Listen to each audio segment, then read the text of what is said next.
হঠাৎই কেঁপে ওঠে নগর। কয়েক সেকেন্ড ব্যাপী ঝাঁকুনিতে আতঙ্ক ছড়িয়ে পড়ে। গত ২৭ ফেব্রুয়ারি দুপুর ২টার কিছু আগে ৫.৪ মাত্রার ভূমিকম্পে কেঁপে ওঠে দেশ, যার উৎপত্তি স্থল ছিল সাতক্ষীরার আশাশুনি।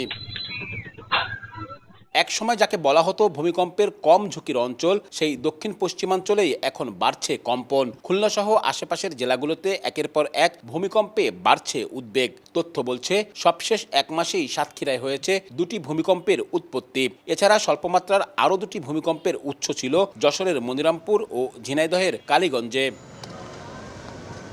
কিন্তু প্রশ্ন উঠছে, হঠাৎই কেন এই অঞ্চলে বাড়ছে ভূমিকম্পের প্রবণতা? বিশেষজ্ঞরা মনে করছেন, দেশের পূর্ব ও পশ্চিম প্রান্তের দুই প্লেটের বিপরীতমুখী চাপে রয়েছে এই অঞ্চল। এতে বাড়ছে ভূমিকম্পের প্রবণতা। পাশাপাশি নতুন ফাটল সৃষ্টি বা পুরনো ফাটল পুনরায় সক্রিয় হওয়ার আশঙ্কাও রয়েছে। ডাউকি ফল্ট কিংবা ইন্ডিয়ান ফল্ট যেটা আছে, এইগুলা থেকে আমরা খুব বেশি দূরে নয়।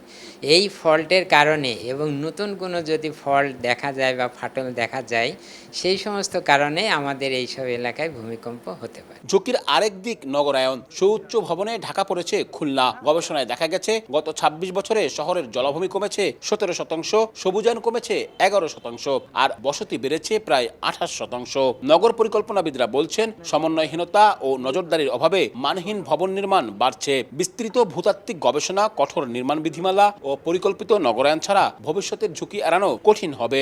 ১% বাড়ি দেখাতে পারি না যেই বাড়িগুলো সেটব্যাক রুল ফলো করে নির্মাণ করা হয়েছে। এইভাবে যদি আমরা আসলে একটা সিটিকে গ্রিন না রাখি, একটা সিটিতে যদি আমরা তার বসবাসযোগ্যতা হারিয়ে যাই, তাহলে অবশ্যই যে কোনো দুর্যোগে তার যে ঝুঁকি, সেই ঝুঁকি বাড়বে। খুলনা উন্নয়ন কর্তৃপক্ষ বলছে, নানা সীমাবদ্ধতার মধ্যেও বিল্ডিং কোড মেনেই অনুমোদন দেয়া হচ্ছে। এক্ষেত্রে নগরবাসীকেও সচেতন হওয়ার আহ্বান তাদের। সঠিকভাবে উন্মুক্ত স্থানগুলো বহাল রাখেন।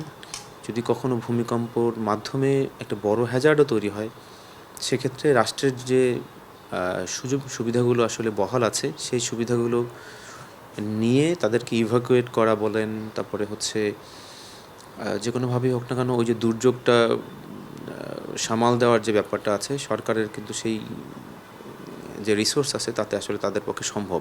আবহাওয়া অফিসের তথ্য বলছে, ফেব্রুয়ারি মাসে অনুভূত হওয়া স্বল্প ও ভারী মাত্রার ৯টি ভূমিকম্পের মধ্যে ৪টির উৎপত্তি স্থল খুলনা অঞ্চলে। আব্দুল্লাহ আল মামুন রুবেল, সময় সংবাদ, খুলনা।